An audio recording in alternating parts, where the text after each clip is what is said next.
Hey there, moguls. It's me, Marshall Sylver, your personal millionaire maker. Getting very excited about my brand new show, 2 hours a day, 5 days a week. I'm going to broadcast live to you. In the first hour of the broadcast, I'm going to give you content, information for better sex, more money, emotional, mental, physical, and even spiritual power. I'll also invite some of my cool multi-millionaire and billionaire friends onto the show to give you more direction, more advice, more strategies and gambits for having it all. The second hour is what I'm most excited about. It's when I get a chance to chat with you. Yes, you. Where you can call in, talk to me, ask me questions. And if you say the secret word of the day, you could win $5,000 cash. At the very least, if you're the most interesting call of the day, you could also win 10 ounces of freshly minted Marshall Sylver 999 fine silver. All of that and more.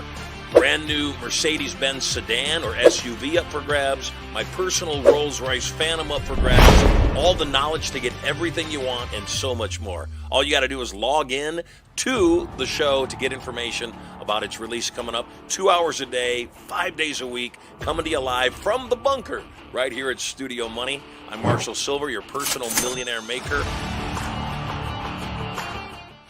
Let me bring in our hypnotist, Marshall Sylver. It's Marshall Sylver, ladies and gentlemen, the world's fastest hypnotist.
There we go. All good. It's a storm. Yes. We are constantly in the storm of life dealing with what emerges. There's the audio that you want to hear. As I said, $7,000 cash up for grabs today, as well as a bar of silver, guaranteed going to be given away to someone just like you. Yesterday's winner of our 10 ounces of Marshall Sylver, KJ Scott. Congratulations. KJ Scott, you won 10 ounces of pure silver. Like I said, spot price about $300 right now. Nothing to sneeze at all by itself, but you hold on to this bar. I promise you, given current circumstances, it's going to be worth probably double inside the next year. Yes, that's my prediction. Yes, of course I buy silver. My name is Silver. Of course I buy silver. Hey, we got a great show for you today.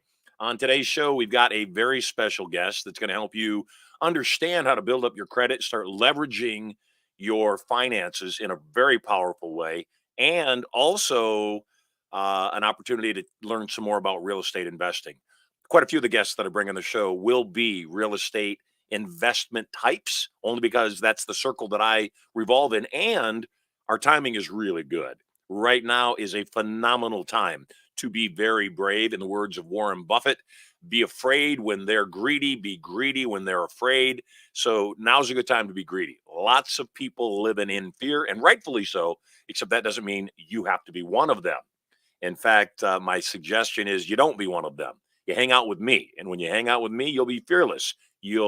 Or at the very least, you'll feel the fear and you'll get it done anyway, which is what I would have for you.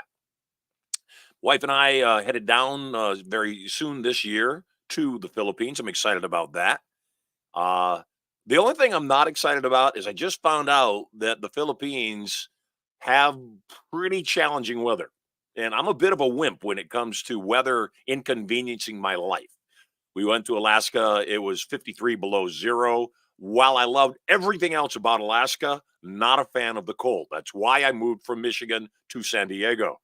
The Philippines is on the other end of the spectrum. It's not really cold, it's stormy. And again, I could handle, uh, you know, tornadoes back in Michigan. We get high waves down here. I guess you call the high waves tsunami. We get high waves in San Diego from time to time that are debilitating. In fact, right now, my private beach here at Carlsbad is a mess. It has eroded the majority of the beach. We got to come back in, plant some new sand. I'm sure that'll make the Coastal Commission very happy. But the current storms have absolutely, totally destroyed my private beach. Rich people problems. Thank you, God. Woke up this morning to a latte custom made by my wife in a custom made cup that honors me. I have the best family in the world. I am a grateful man, as you should be grateful too. The rich do indeed get richer. Today's show, what are we talking about on today's show? Gosh, I don't know. Overcoming fears, I think. How do you overcome fear? First and foremost, you recognize you have nothing to fear except fear itself. And that's a very true statement. And what that means is nothing is except what we think it is. What we believe to be true is true for us. And so your job is to put things in a proper frame and not be afraid. I remember before we started having babies, Sterling, Maximus, and Prosperity, I was afraid to have babies. I admit it. I was afraid to have babies, not for the reasons that you probably think, more for the reasons that you probably would never guess. I'm going to go on record, lots of people watching, and I know that some people will think I'm a nutcase. I don't really care. I've been called a nutcase many times. I have seen UFOs on more occasions than I can count. And I'm not talking about some blip in the sky, little dot of light that I say, oh my God, that might be a UFO. I've seen that for sure. I've seen UFOs close enough to identify shapes, close enough to see the craft. Many, many, many, many years ago, I was driving through Point Loma, south part of San Diego, down by the military base. And I was with three brothers, and the Gross brothers, good friends of mine from my childhood. And we were in the car, we were driving down the Strand in Point Loma, and I look up in the sky and I literally see this round object. It's a spaceship. It couldn't be anything else, whether it's from another universe or not, I don't know, but it was a round flying object. And when I saw it, I pointed it out to the driver who was older than us. We were all 14 years old in the back of the car. The driver was 18. And Robbie, when I pointed out the UFO to him, freaked out, started flooring it, driving as fast as he could to get away from this object. I'm just watching the object. I'm boggled. Everybody else in the car is getting freaked out. I'm boggled. We go to school the next day, and I start telling everybody what I saw the night before. And nobody believed me. Everybody thought I was making it up. Everybody thought I was crazy. I mean, typical ninth grade harassment for saying what I saw. The Gross brothers, the twins, and their older brother who was in the front seat, they were with me. I had a gym class with them at the end of the day. So I said, wait till we ask Steve and Ronald, the twins. So we go into gym class. I'm in the locker room. Steve and Ronald are there. And I said, Steve, tell them what we saw last night. Steve says, I have no idea what you're talking about.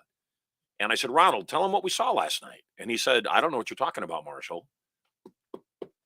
I realize anybody with technology good enough to get from another solar system likely to our solar system probably has technology to also alter thoughts, almost guaranteed.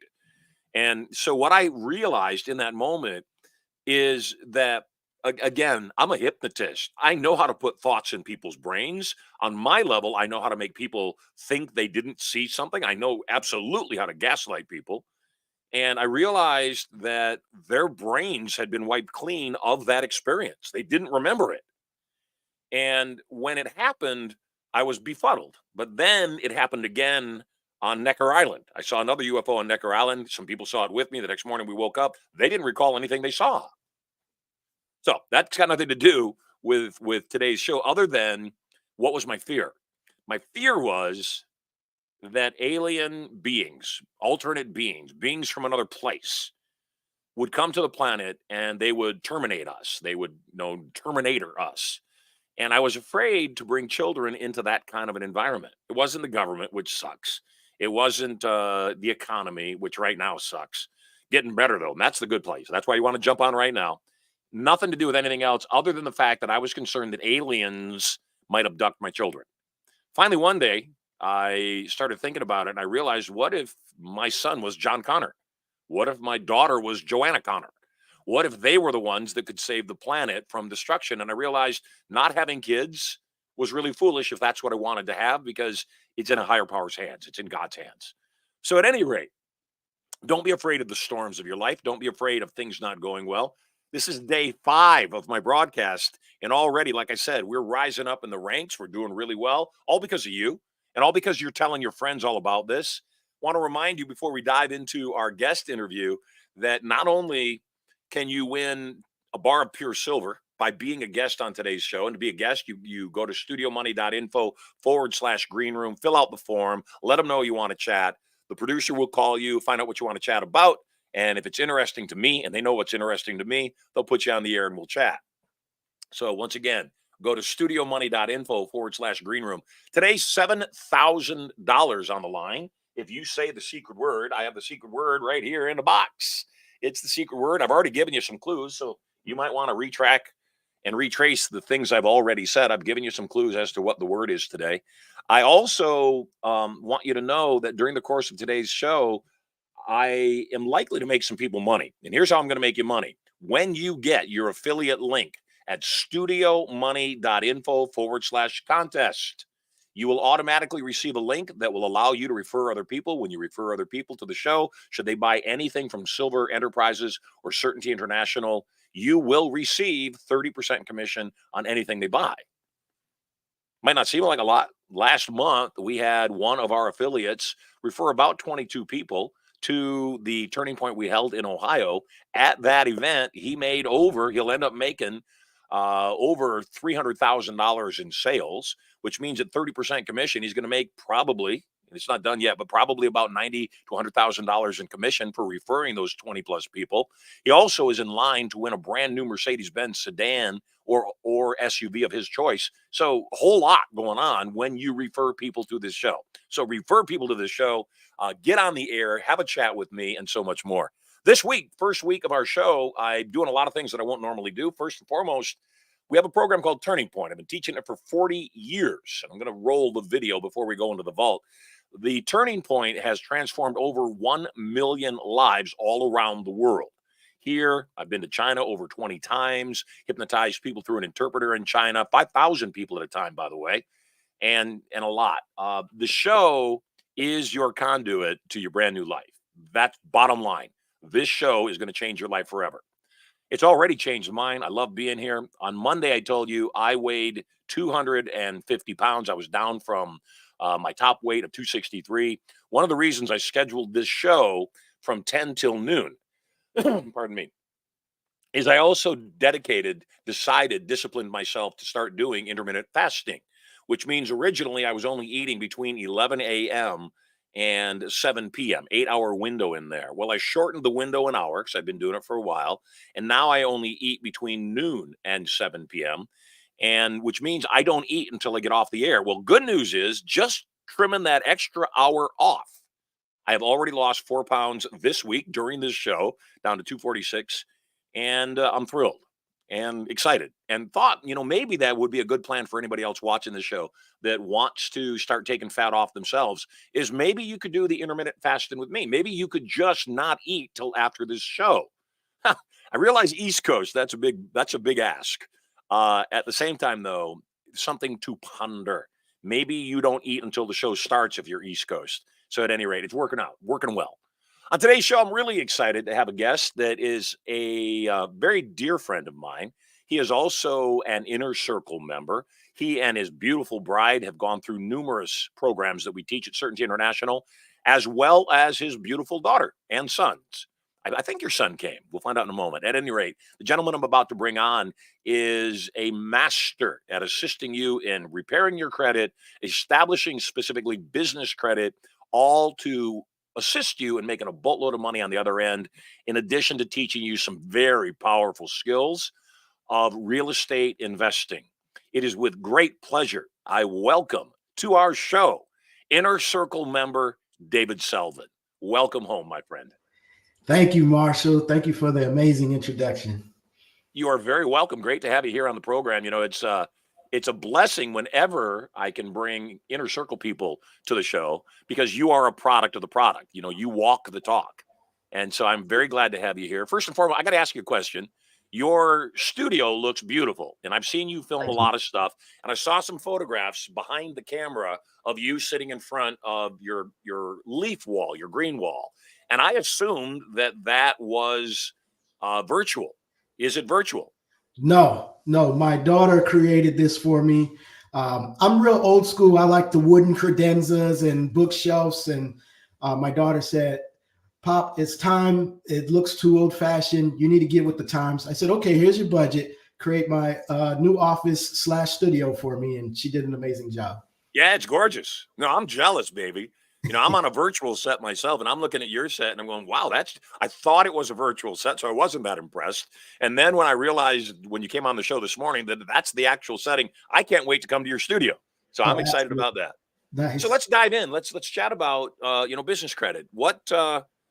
What's the first thing you want to tell people about credit in general?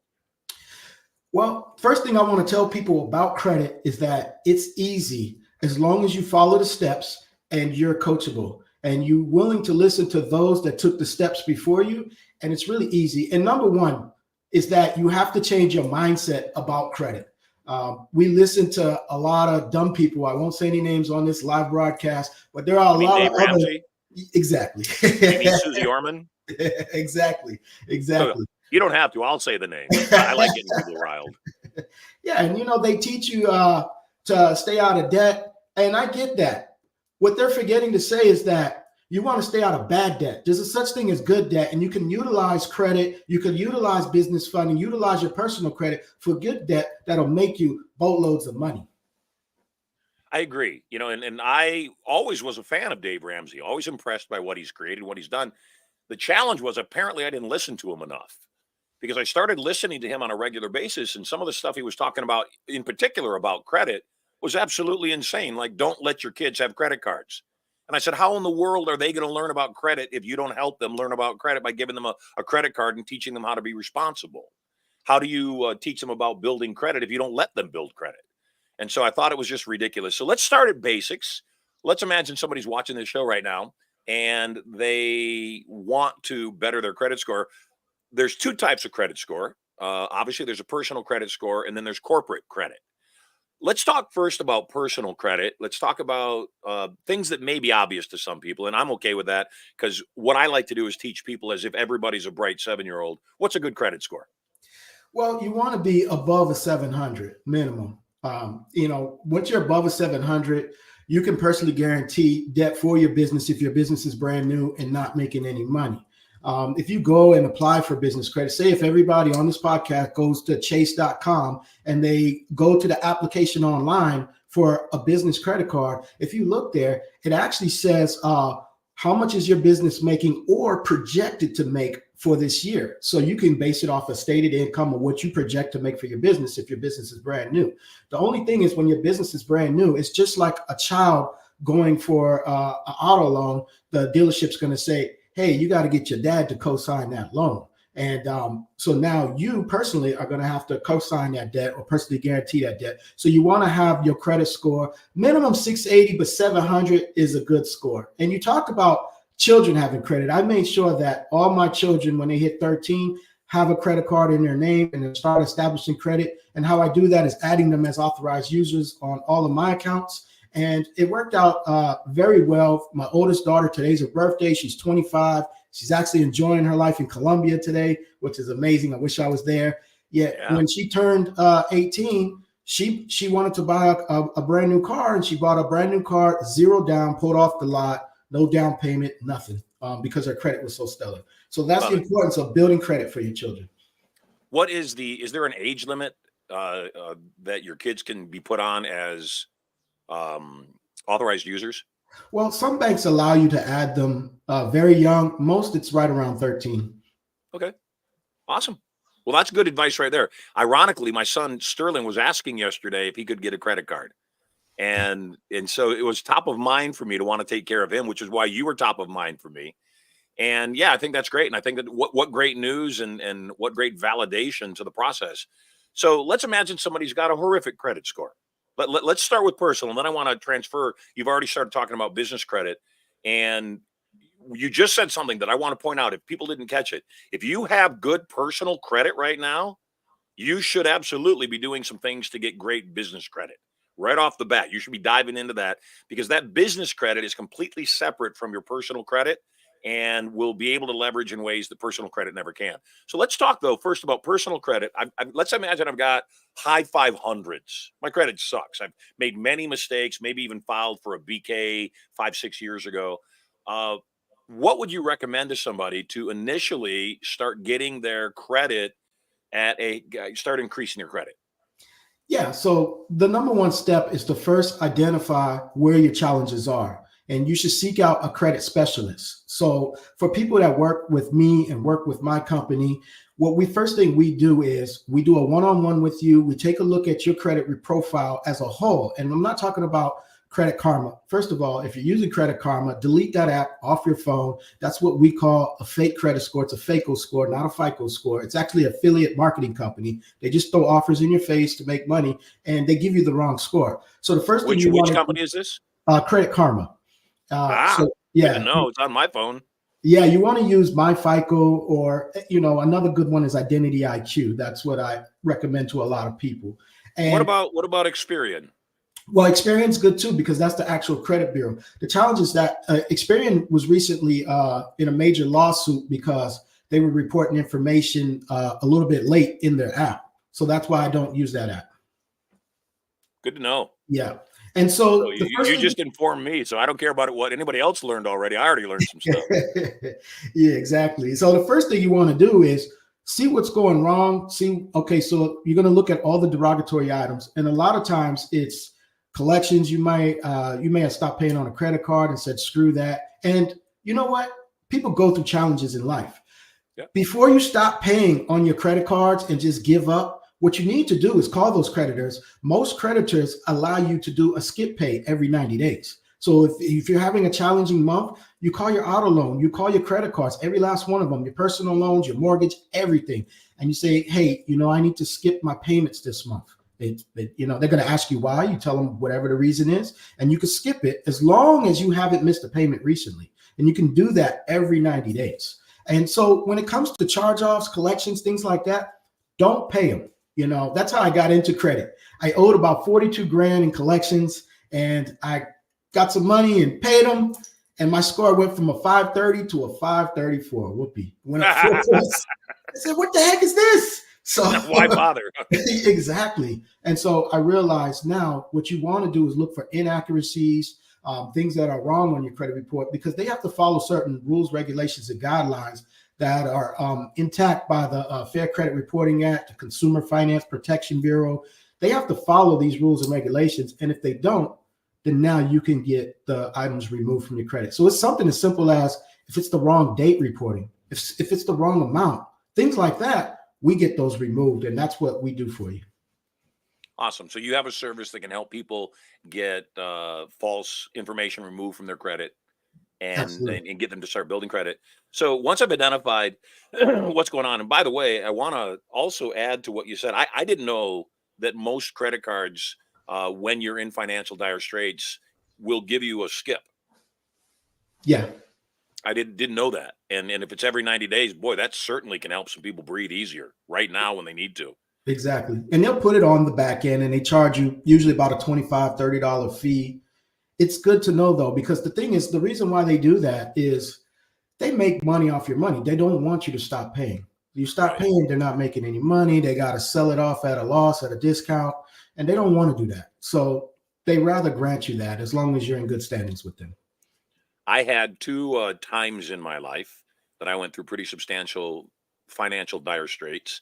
And both times I went to the creditors that I owed money to, and I was on the verge of bankruptcy. And I went to them. The first time it was $250,000. This is in my youth. And then the second time was later on in my life. I went to the creditors and I said, I'm in financial dire straits. I need a little bit of help. I don't know whether or not I'm going to survive. I may have to declare bankruptcy. If I do, you won't get a dime. What I'd like to do is negotiate the debt down if it's possible and then pay you so you get some, because some is better than none. The only thing I ask is that if you work with me, you don't ding my credit. And so on the $250,000, I had maybe 10 creditors, and 9 of them were willing to work with me and accept anywhere from 10 to 20 cents on the dollar. Right. One wasn't willing to work with me. And it was a large chunk of change. They were the larger creditor. And at the same time, though, by being able to diminish over 2/3 of it, it made everything more digestible. So I think that a lot of times people don't recognize what financial strategies might be available to them. And the idea of being able to skip a payment every 90 days, if I need to, obviously it's something if I need to, that certainly can take immediate pressure off of people. A lot of people don't know that during COVID, most of the banks gave people relief, temporary relief from their mortgages, and offered to put the payments on the back end of the loan. The bank isn't harmed at all by that. In fact, they gain interest during that whole time you're not making payments anyway, so they're not harmed. They're better off, actually. You just extended your loan.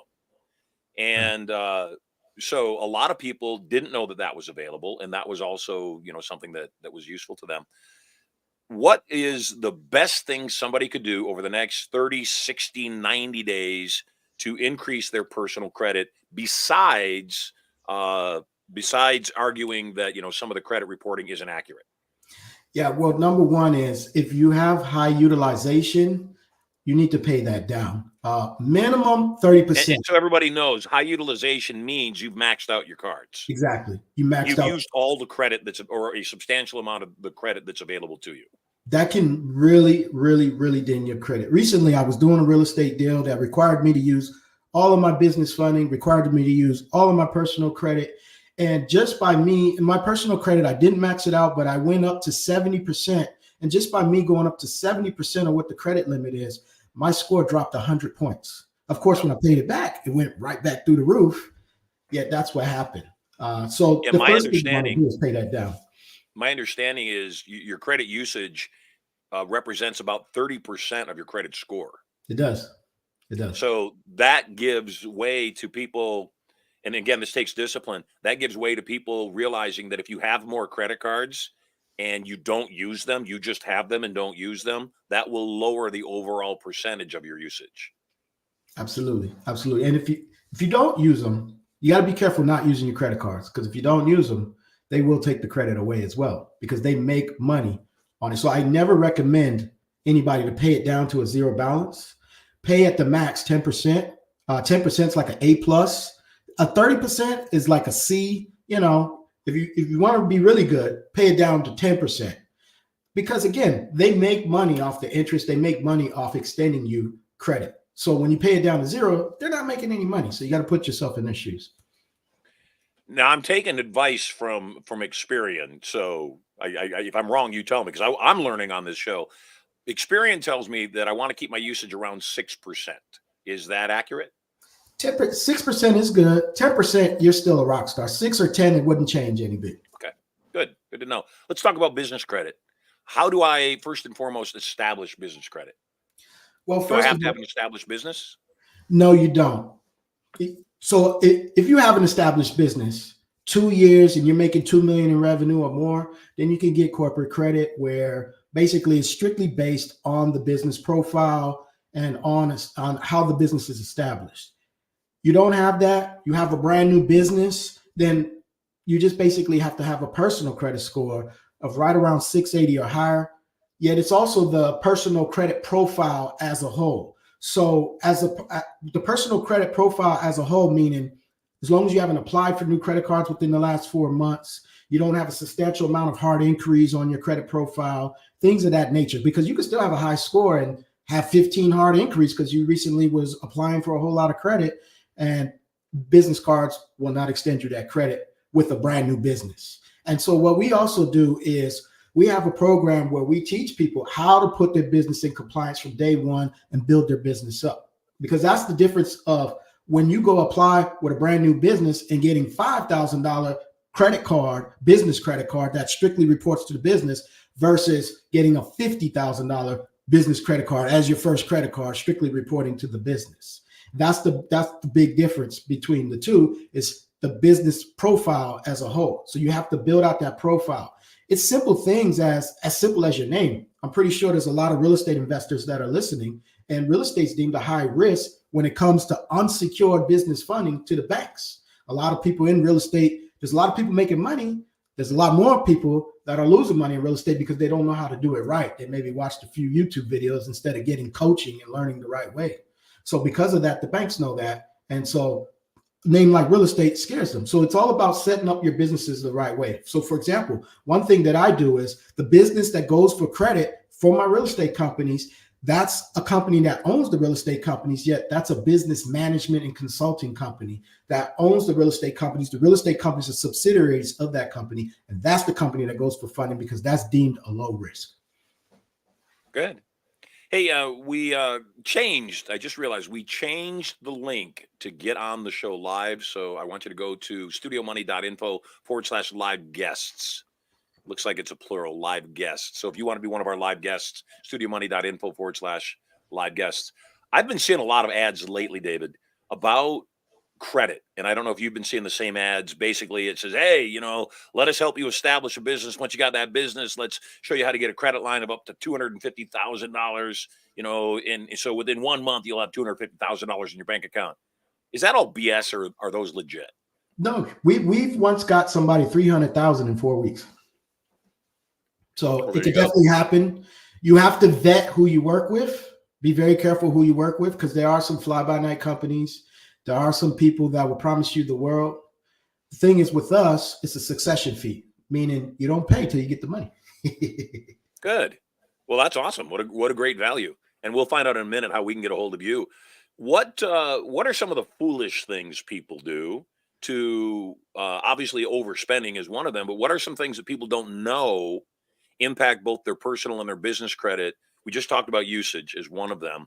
What else is going to negatively impact somebody's credit so we know how to positively impact it?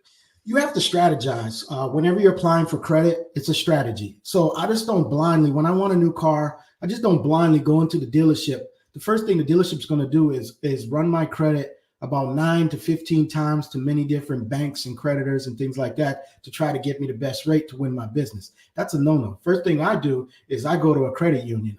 If you're local in Northern California, Patelco Credit Union, one of the best credit unions for personal loans and personal auto loans and anything personal. They don't do business. So if I'm going for a personal loan or a personal auto loan for anything, I go to Patelco. And I get approved first. So now I know. So when I go to the dealership and the dealership's like, well, let's see what we could get you. No, I'm already approved, $150,000. I want that car right there. I'm pulling it off the lot. So that's a big thing that a lot of people do because those hard inquiries really, really ding your score. You want to know when you're applying for credit, you want to know which credit bureau that they're checking when applying for credit.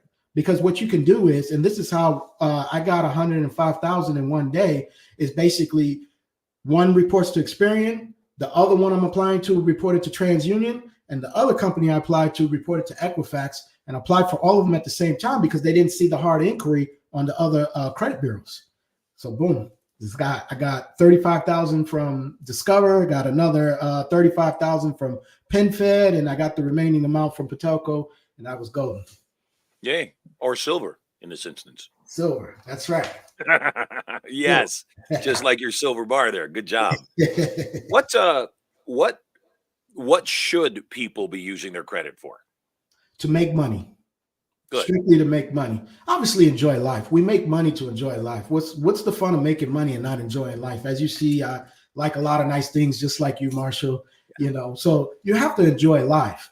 Yeah, I recommend somebody to, instead of I take a credit card and go buy diamonds and gold and things like that, I'd rather take that credit card to buy something that's going to make me money than take that money and buy the gold and diamonds. Good. What when somebody comes to you, we got a lot of viewers on the show and people interested in building their credit. What is the first step people should take? The first step you need to take, again, is seek out your personal credit, pull your personal credit profile, and you want to do it yourself. Let's be basic. How do they pull their personal credit? You go to myfico.com, you go to identityiq.com or any of those sources like that, And then you could just download a PDF file of your credit profile from all 3 credit bureaus, and then just print it out, take out a highlighter, and just go over anything that's a negative. It will tell you which accounts are negative, which accounts are derogatory, and just go over that. And then the first thing you want to do is just look for discrepancies in how it's being reported. It could even be factual data. It could be your actual debt. Yet if it's not reporting in the right way, it's grounds for deletion. That's the law.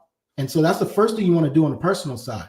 On the business side, you need to set up your business the right way in the right compliance. The first thing a lot of people want to do is, and this happened to me, I got into real estate investing. I'm all excited. I came from my boot camp and I'm ready to flip houses. And the first thing I'm doing is going to the bank to open my bank account.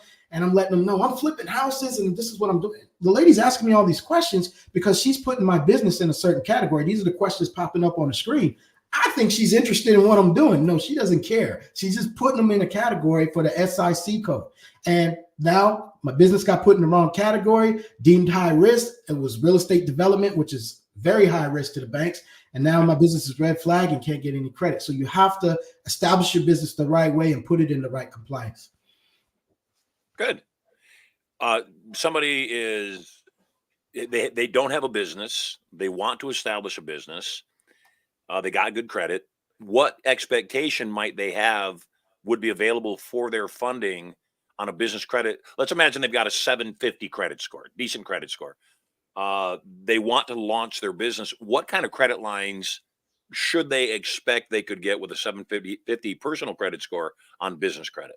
Minimum we get people is 50,000 and upwards. Again, I got somebody 300,000 in just a couple weeks, and that's just the start. So say if they only get 50,000, that's the start. Most of the lines of credit and business credit cards are 0% interest for 12 to 18 months. So that gives you a head start to utilize this money and start making money before the interest even starts kicking in. And then we go back every couple of months and we do another round. We get your inquiries removed and then we do another round. Then wait a couple of months, do another round. And before you know it, that 50 now turns into 250 in just a few months. What somebody has a 750 credit score, the person you got $300,000 for, what was their credit score? They had right around a 760. So right around that mark. Mm-hmm. But did you also get it for them in stages? You talked about reloading and revisiting and coming back. Did you get it all at once, or did you get it all? Was it over time? No, they got it all at once, and it was credit card stacking, business credit card. So it was all business, but it was credit card stacking, meaning 50,000 on this business credit card, 60,000 on this one, 40 on this one, 70 on this one, and it added up to 300. Awesome. Yeah. Tell me, what's the difference in how business credit is judged or rated versus how personal credit is judged or rated? Well, the good thing about business credit, and this is why I preach to everyone, figure out a way to start a business and use business credit cards versus your personal. Because personal is judged when you max them out, it's shunned on, and they look down on you. The banks get scared. They say, wait a second, he's over leveraged and we're scared, and they'll start lowering your credit. I've had times where I used my personal credit and maxed it out at 50,000 and then went back a few months later, paid it down, and then they dropped my credit line all the way down. I called them and said, what the heck? They said, yeah, we're scared. So we lowered your credit limit. The difference is with businesses, they know and understand that businesses use credit to propel their business forward. So it's not uncommon for you to always carry a high balance and have high utilization on that business credit to keep pushing your business forward. You know, they know you use a lot of that money for marketing and inventory and other things for your business. And so because they know and understand that, they're okay with you keeping 70% of that balance on that card at all times and still apply for more credit. So we talked about, and what's the term for how much of my credit that I use? Utilization. When they rank you for your credit score on personal versus business, is your utilization ranked differently for business credit, like what you just described, versus personal credit? Yeah. So like I said, with the personal, you want to be right around 10 is an A plus, 30 is like a C. That's cool. But if you could get it down to 10, that's even better. Well, with the business, on the business side of things, you can have a running balance on your credit cards of up to 70% of the utilization. and that's perfectly normal, and still apply. I've done that and applied for more credit and got more credit lines, and even got credit lines increase of the same credit lines that I had the high utilization on. And now none of that ever reports to your personal credit. So the joyous thing about that is that I can have a business over here, a business entity over here. It's an entity, it's its own identity over here, and have about 150,000 in credit over here. Then I can have a business entity over here and do the same thing, and one over here and do the same thing. You can have multiple entities because none of it reports to the other business or to your personal credit.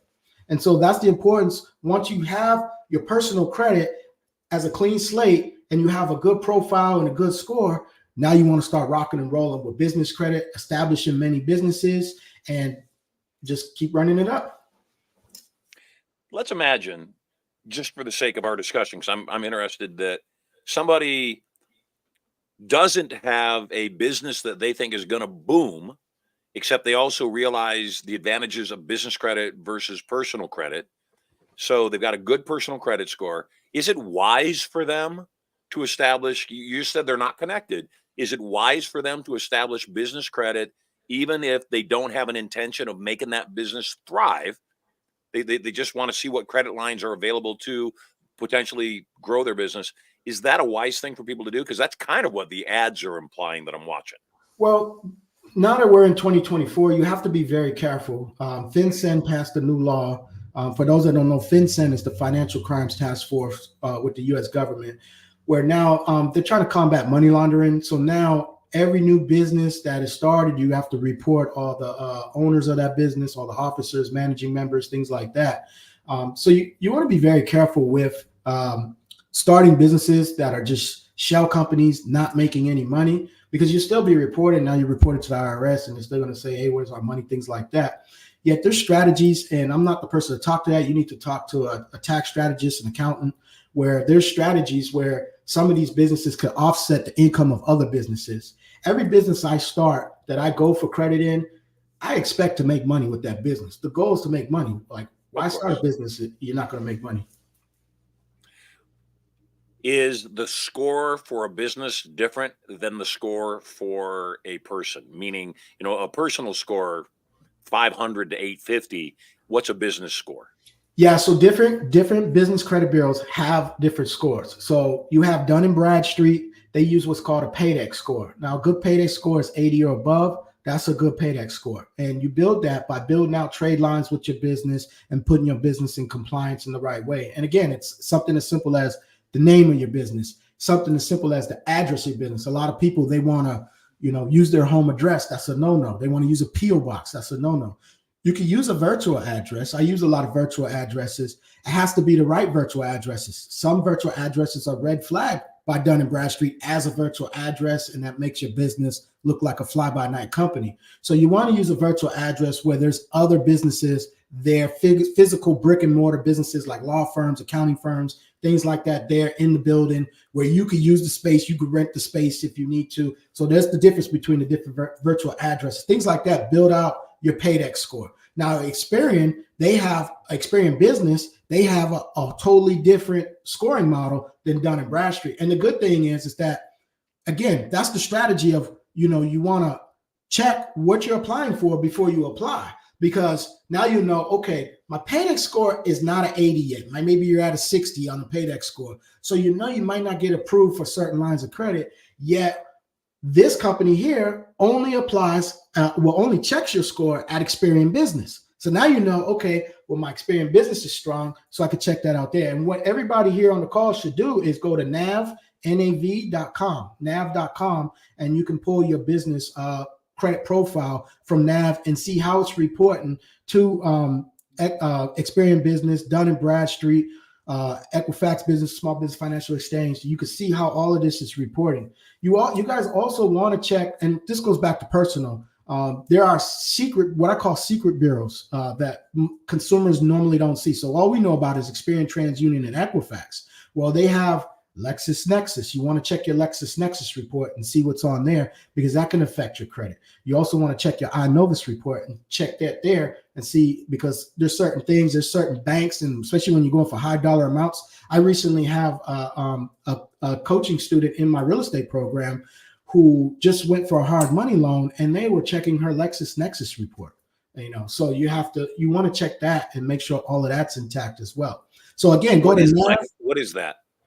So what is LexisNexis? LexisNexis is they report. It's like, I call it the secret credit bureau. It's just another. So all the credit bureaus, including LexisNexis, and I notice in these other ones, they're basically, I say they're no different than Facebook. And what I mean by that is they just collect information on everybody. They're just a data information collection type of program. So they give you your credit report. That's the value they give. The only thing they want to do is collect all your information. So we buy a lot of mailing lists and things like that to market from these credit bureaus. So they sell your information. And that's why they want to keep as much information on you. And the best way to do that is by having all credit report to them. So LexisNexis is the same way. A lot of insurance companies, they'll report to them. If you ever done anything with fraud with insurance and things like that, it would be reported on your LexisNexis. Banks report to them. Check systems don't report to them, but some banks, they'll report to check systems. For those that don't know what check systems is basically if your account been overdrawn or overchecked, you will go now on a check systems list. So now when you go to open a new bank, some banks will not open that new account for you because you already screwed up with another bank, and it's being reported to this data system, check systems. LexisNexis, banks also report to that as well. What do you think about authorized user accounts on like Tradelines? Yeah, so we sell a lot of Tradelines. Well, basically, for those that don't know, what a Tradeline is basically somebody such as myself or such as Marshall that has stellar credit, and what you can do is be added as an authorized user on their credit at a high line with a low balance on that line, and then you could go ahead and now that's reporting on your personal credit. And so you can do that for your business too. And so now when you have these Tradelines reporting, it will now boost your score. You have to do it with a strategy though, because if you have no credit profile and you just get some Tradelines on your credit profile, your score is not going to jump. For every one authorized user Tradeline, you want to have two primary accounts. So a primary account is an account in your name, and that's how that works. So we recently had a client in our credit restoration program where he needed to get his score up very quickly. So we added two Tradelines. One was for $29,000, the other was for $24,000. And immediately within 3 weeks, well, actually 4 weeks, because it took a month to report. And in 4 weeks, his score jumped from a 610 to a 720 just by adding those two Tradelines. The reason I was asking is when I went through my financial tough times, and I didn't realize that you did that, I bought some authorized user credit lines, Tradelines, and it bumped my credit score massively. Yes. What you also said, though, was you also have to have your own credit. Otherwise, people will kind of see through the smoke and mirrors and realize that's not actually your credit. And though it works. And so that's what I want to say is that while everybody might not recognize your increased credit score, most will. Yeah. And now that we're on this topic, I want to also open up the opportunity and the idea that there's a business opportunity here. You said you guys offer up Tradelines. You offer up authorized user Tradelines, which again, I fully endorse because it worked for me. I think it's a really good strategy. You see somebody has a credit card and maybe their credit limit is $50,000 and they don't use the credit card, so utilization is low, and you might pay, I don't know, $2,500 over 3 months to be able to have yourself listed as an authorized user on that card, which will bump your credit score. There's another side to this that I want to talk about. Let's imagine somebody has really great credit and they don't use it, but they have all these credit cards. Is there money to be made by somebody that already has great credit by allowing people to be authorized users on their account? And I want to be clear, and you can elaborate on this. An authorized user is not actually going to use the card. They don't even have the credit card information. So they're not going to use the card. They're just listed on the card. So if you're, if you have great credit and you have great credit lines, you don't have to worry about somebody messing up your credit. They can't impact it. So your kid can't even use the credit card if you put them on as an authorized user if they don't have the credit card or the credit card numbers.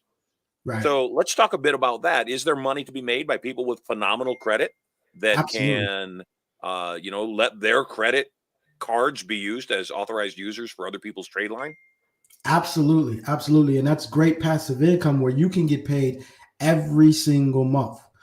We don't take that. We work with brokers, and anybody that's interested with that, I'll connect you with my brokers that I work with, and they will pay you passively every single month just to utilize your credit. And just like Marshall said, nobody physically has access to your credit card or access to the actual account information. Even when it reports to somebody else's credit profile, the full account number is not even reporting. It's just usually the last four. So they don't even know all they know is the name of the bank, the date the account was open, the amount of credit that you have, and the balance on the account. And typically for you to qualify for those programs, you just want to have a balance of 10% or less on the card to qualify and be okay for those programs. And the value of that trade line is based upon how much credit is available, how much usage, just like you mentioned, less than 10%, but also how old is the credit line? How long has it been established? What That's can I right. expect to make? I'll just throw something out. And if you don't know, tell me you don't know. How much could I expect to make? I've got a $50,000 credit line on a card. I don't really use the card. I charge on it every once in a while just to keep it stimulated, but I don't really use it. I pay it off immediately. The card's been established for a year and I've got a $50,000 credit line. How many people are allowed to be signed on as authorized users? Meaning how many times basically could I sell that card? And then secondly, you've got to make money. If you're offering up these trade lines for sale, you've got to make a profit as your business goes. What could I, as the card holder, expect I might be able to make on a $50,000 1-year credit line if I bring on authorized users? That's a great question. And to answer that question, I'm not exactly sure because it changes depending on which broker you're going to work with. Again, we don't offer that service, but I can connect you to the brokers that offer that. So it depends on which broker you're working with, as well as the age, the amount, all of that affects how much they will give you. And I'm not exactly sure what they give you. Now, as far as how many authorized users you can add, it depends on the bank. There's some banks that will let you allow 20, 30 users. There's some where it's only 10. And I know most brokers, they will pay you for every user that's added as an authorized user. So I'm looking right now. There's a company, and I didn't know whether or not you had a trade line supply business, but I'm Mhm. looking at a company called Tradelinesupply.com, which Yes. is where I went and bought trade lines, and I had great success with it. It's not for everybody. I'm looking here, and let's see. Yeah, we work very closely with Tradeline Supply. So that's actually one of the brokers that I would connect anybody that's interested in utilizing their credit lines to make money passively. That's one of the brokers that I would introduce you to, and you guys work with them directly. I love it. Yeah, I'm looking at a trade line here for basically $60,000. It's been established since 2012, and the credit line to be an authorized user is $1,500. And again, I don't know about anybody else. I had great success with trade lines, and I won't promote anything that I don't believe in. I'm not making any money. I'm not an affiliate, but I went to TradelineSupply.com, and they did a phenomenal job for me. And the first thing I could think of once my credit got back, to above 750, and now I don't know, my credit's high sevens, low eights. But we haven't offered any of my credit lines up as credit lines, and I realize that that is a profit center that most people don't use. How does a person go about? Do they go to somebody like a Trade Line Supply and say, "Hey, I've got these credit lines"? How Yes. would they go about making some money on their existing lines they're not using? Well, if you go on there, if you're on their website, there should be a section on there where it says there should be a tab, or I can't remember, but there's a tab or somewhere on there that says, "Hey, do you have stellar credit? Utilize your credit," and you put your information in there, and they'll reach out to you. And that's how you establish that. And it is a great resource. Again, that's how my daughter, who just turned 25 today, when she was just a teenager, I added her to multiple cards that were, one was 50,000, one was 40,000. I added her to my American Express Platinum Charge card at the time. And it was all accident. It was just basically, she's going out with her friends, here, just take this credit card kind of thing. I didn't realize what I was doing. And then once she turned 18, she had stellar high sevens. Like, I'm like, oh my goodness, this Better works. than you, huh? Yeah, I'm like, wait, how's her score like, jumping through the roof? And so I realized how powerful that is. And that was just her being an authorized user for so many years, because now when she turned 18, she had an aged credit profile. Yeah, so it was great. brilliant.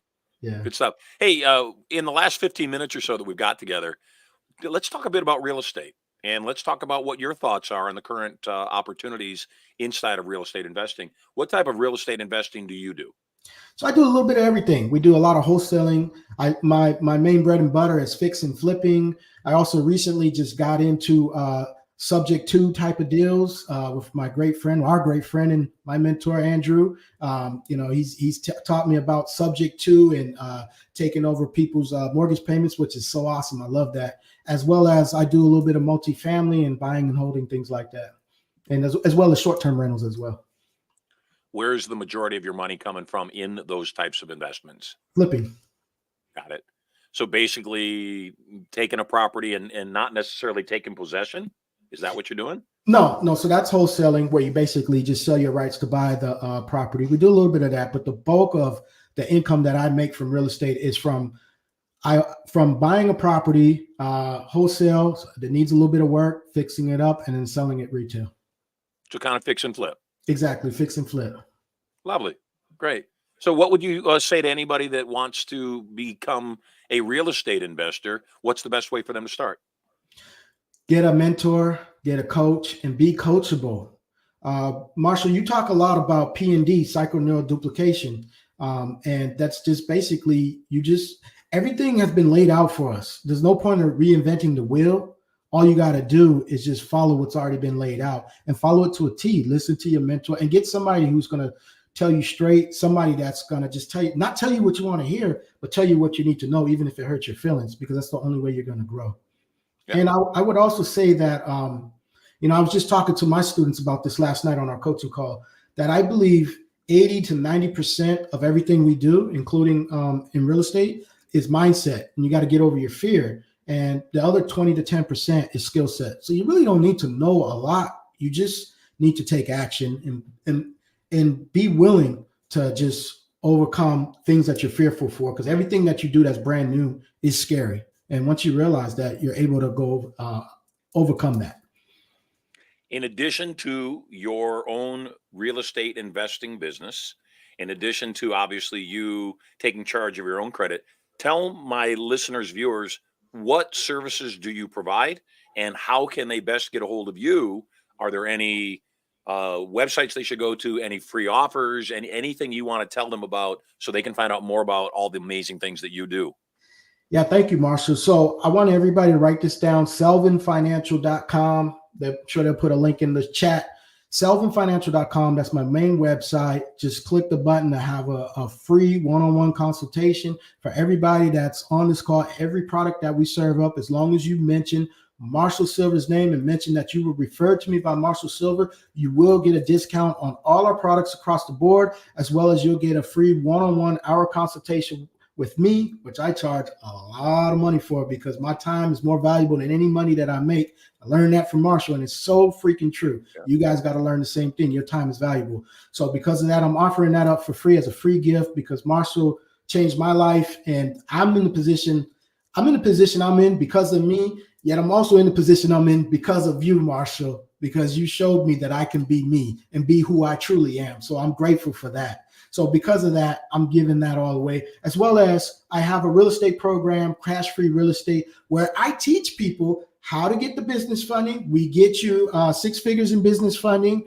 And then we also show you how to take that credit, convert it to cash, and then take that cash and buy real estate and make multiple 6 figures in real estate every single month. Recently have a student that just did that. He purchased a home for $550,000. He's getting ready to list it for $1.9 million. Wow. Big money. Great First deal, story. He's going to make multiple 6 figures off the deal. Yeah, you ruined him.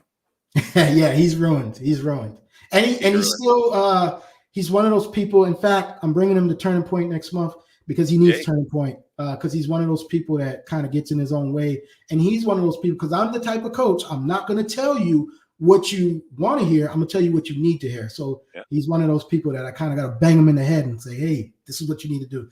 Yet he listens and he's willing to be coachable. And that's all that matters. That is all that matters. Be moldable talent.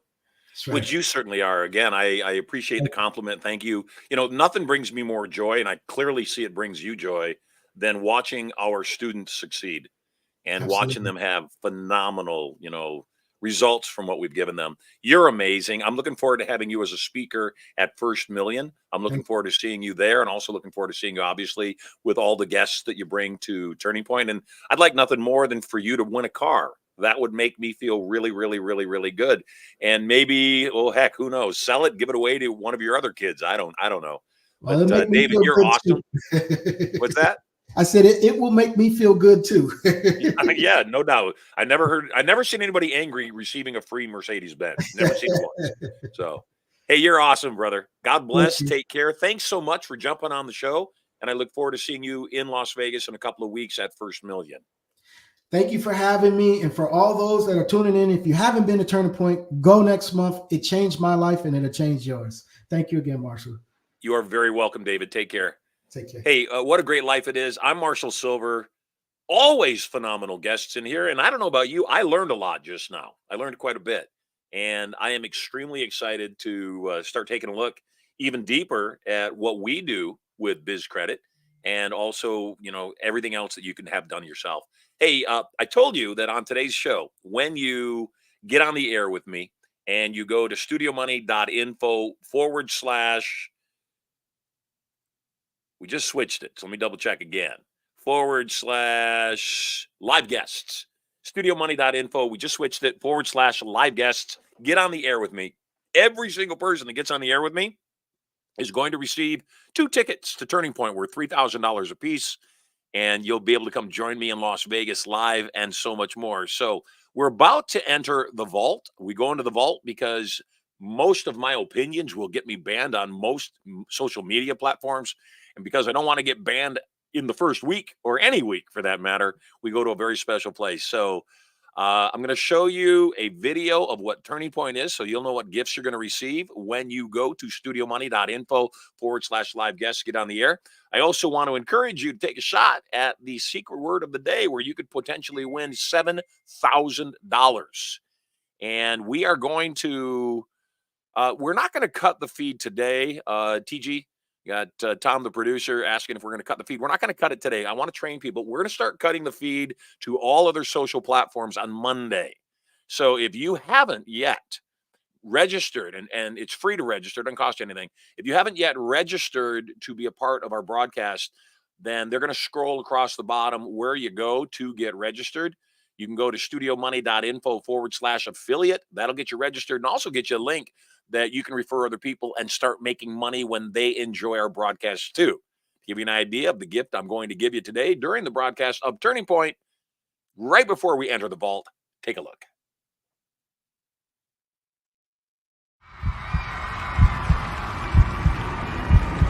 Turning Point.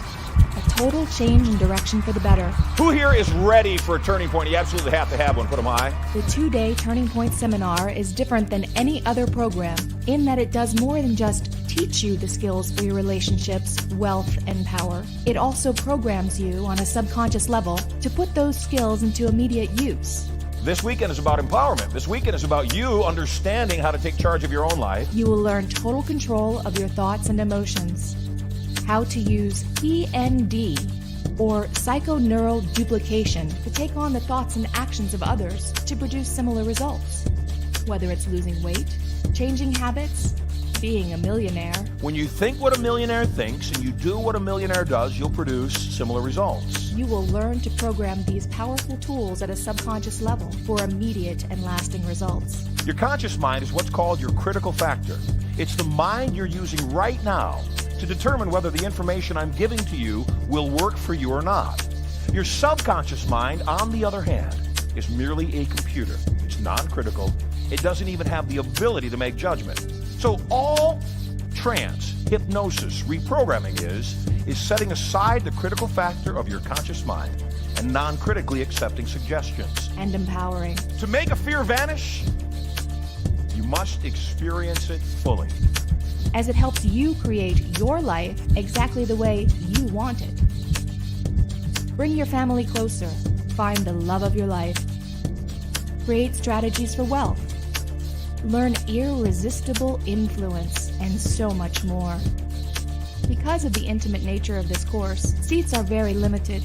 Register now before your life passes you by and there are no more turning points for you.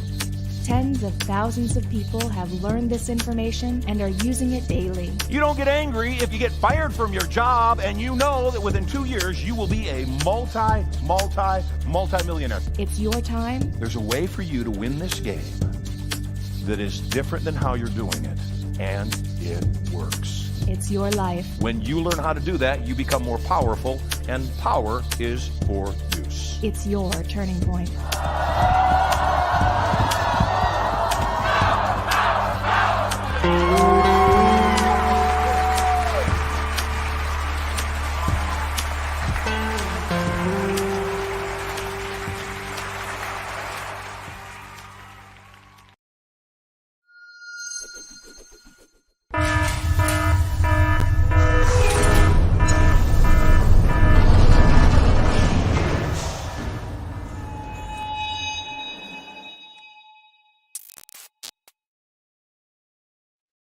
Yes, we are live in the vault on the Marshall Sylver Live Show, which means we can talk about anything we want to talk about. Anything. And Lord knows I like talking about stuff. If you want to talk about stuff, then what you want to do is call into the studio and go to studiomoney.info/live guests. Just change the link. So if you're trying to get through on the old link, we just changed the link. And I'd love to chat with you. We've got some great calls on tap. And I'm excited to chat with some people. Looks like our first caller is a great friend of mine, somebody that I have appreciated for a long time. She's a real estate investor. And what can I say? Heather Dunlop, welcome to the show. You are loved. Hey, Marshall. Love you too. Thank you for having me on. I am so grateful you're back on the air. I can't tell you how excited I am about this.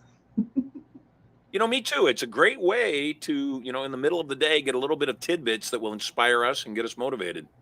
Yeah. So you're calling in from Oregon, correct? No, I'm actually in Wyoming. So, you talked about lovely. going to Alaska where it was 53 below. So our winters here, we get down to about 30 below at night, but you kind of get used to it when you live here. Yeah, kind of. Yeah. Maybe yeah. not. Maybe not this way. Sometimes you just don't want to step outside though. Yes. What's the story of the banner behind you?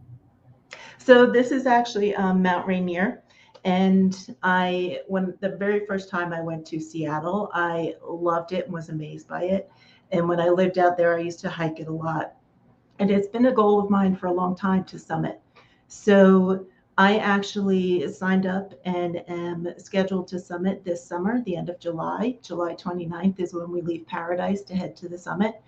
And I was calling because this is my plan. I know it's going to happen.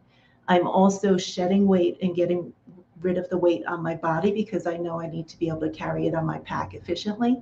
So I wanted to ask you if you would hypnotize me to make it even more certain and undeniable that I ascend at a fit and healthy weight and I reach the summit. Yeah, it's already done. It is. You're already hypnotized. You're already in that state. It's already in that process. Your body is currently losing the weight. Mm-hmm. I of all people know that fat loss is completely mental. It really is. And, I talked yesterday on the fact that I'm taking off over 50 pounds right now. I'm taking off a total of 64 pounds. And thank goodness, I'm down, 17 pounds since I began this process. And at first it was really, really, really hard. And there are even times these days as I'm taking the weight off that my body is very hungry and I don't feel well. I feel achy in my joints. And what I want to encourage anybody that's seeking to get fit, seeking to lose fat in particular, is that what got you to where you are won't get you to where you want to be. And how you felt getting to where you are, probably pretty joyful, eating whatever you wanted to eat, doing whatever you wanted to do, or not doing what you didn't want to do. The fact of the matter is, in order for things to change, you must change. So I want to compliment you and acknowledge the fact that obviously you are all in on anything you do. And that's one of the things that I admire about you. You don't do anything halfway. So when you made the Mhm. commitment to scale Mount Rainier, then that's your world. So much so that you put up a banner behind you that you can look at every single day. Remind yourself when you're reaching for the M&Ms down in your lower drawer, or the, the great brownies that somebody else cooked as a surprise, that you turn around and you look at Mount Rainier and you say, no, I want to taste victory more than I want to taste that delicious brownie right now. And that really is it. It's Absolutely. just a lifetime choice. This show is the pinnacle of that. Speaking of climbing, it's the pinnacle.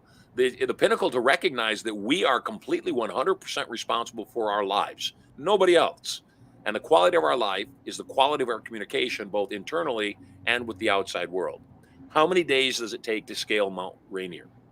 I'm actually doing a 3-day trip. So we go to 10,000 feet on the first day. The second day we go to 11,000, where they do a lot of the training for, like, if you slip and fall, how to use your ice axe, how to cross over the glaciers and everything. And then we leave at about 2 o'clock that morning to reach the summit and descend. So it's about Wow. 3 days total. Wow, what an adventure. Do you know Raymond Aaron? The name sounds familiar. So there's a speaker, real estate investor, trainer out of Canada. His name is Raymond Aaron. And Mhm. Raymond I don't know, I don't want to insult him. He's older than I thought he was. Just visited me in Vegas, and he surprised me. I think, and again, Raymond, don't be insulted if I'm wrong, but I think he told me he was 78. My jaw dropped because he did this thing. It's like a polar race, and Mhm. it's a multiple day race across Canada in the snow on a dog sled. Now, I was on a Yeah. dog sled for all of 10 minutes in Alaska, and it was the coldest part of the trip. I mean, it was Yep. unbearably cold, and I can't imagine being in that circumstance for days on end. And yet he did that.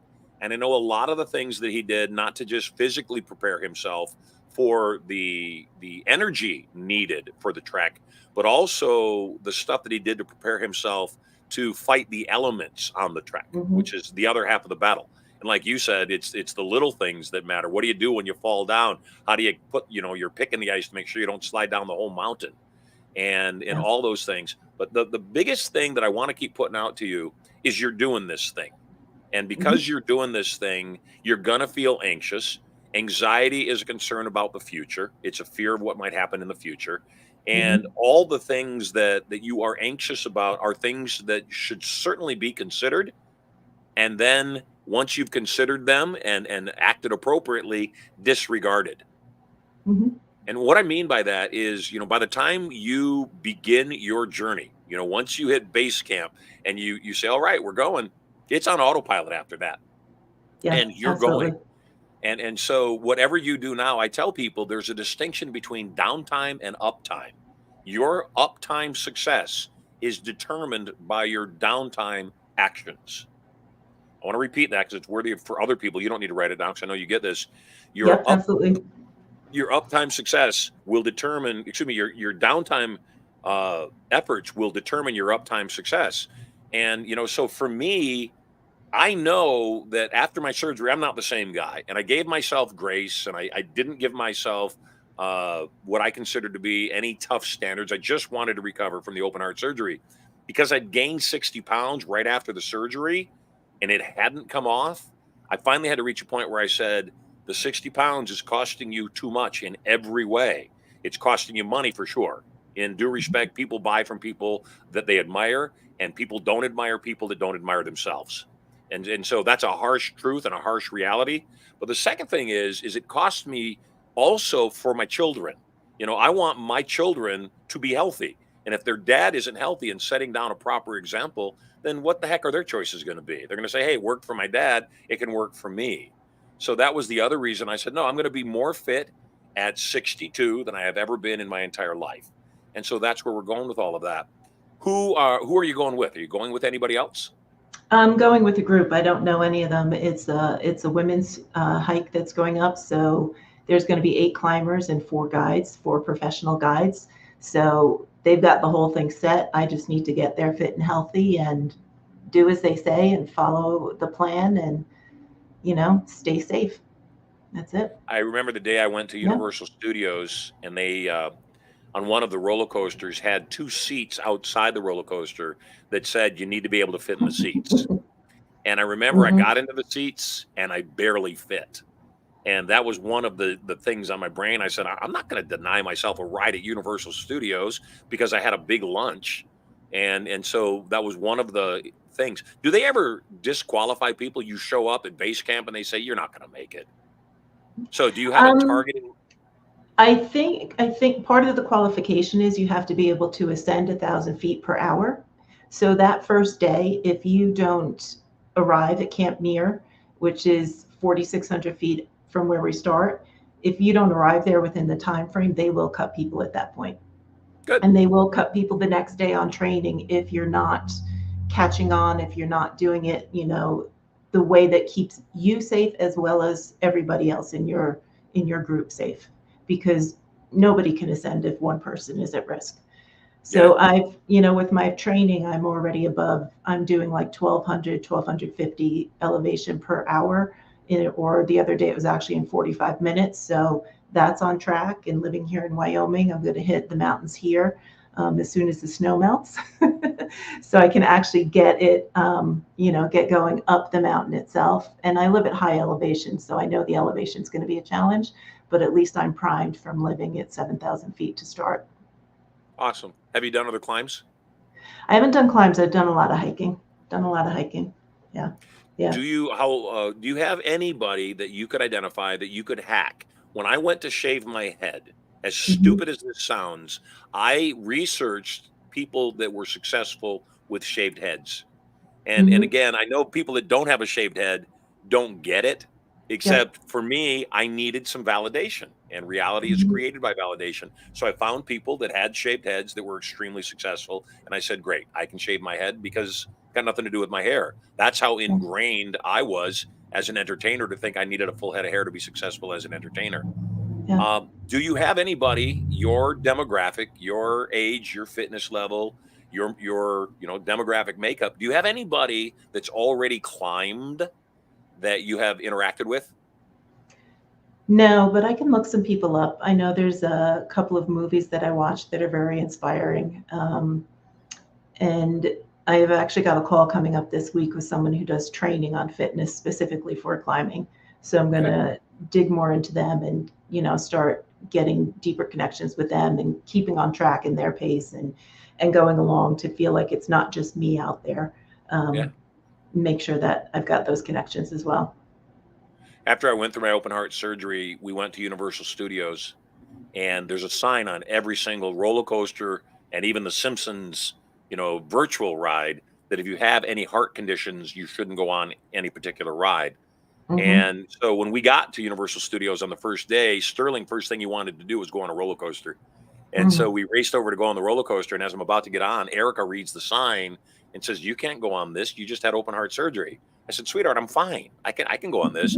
And she gave me the look that only a wife can give a Hmm. husband that said, "No, I don't want you going on the ride." So I didn't go on the ride. And the whole day went by, and there's some pretty big roller coasters at Universal. My son went on the biggest one inside of Jurassic Park World, and it looked like fun. And my teammates, two of my employees, went on the ride with them and came off, and they were ranting, "Oh my God, that was so much fun!" And I was massively jealous. At the end of the day, I told Erica, "There's one ride here that I've already been on. It's the Hulk roller coaster. I've been on it numerous times. It didn't kill Hmm. me." At the end of the day, everybody else has already had fun. They've already gone on their rides. If I die, you already had fun. I'm going on this ride. And Yep. so at the end of the day, I went on the roller coaster and everything was fine. Clearly, I lived. The next time we went to Universal Studios, I said to myself, I'm going on every single ride I want to. I'm not going to limit the ride. And I told Erica up front, I said, I'm going to go on every ride. One of the rides was this roller coaster inside of Jurassic Park, and it's scary. It's a big roller coaster. Sterling, of course, first thing says, "Can we go on that one first?" I said, "Sure, son." And then I said, "I need to use the restroom first." And I went into the restroom thinking, how do I change my mind? How do I explain to my son, I'm not going to go on the roller coaster?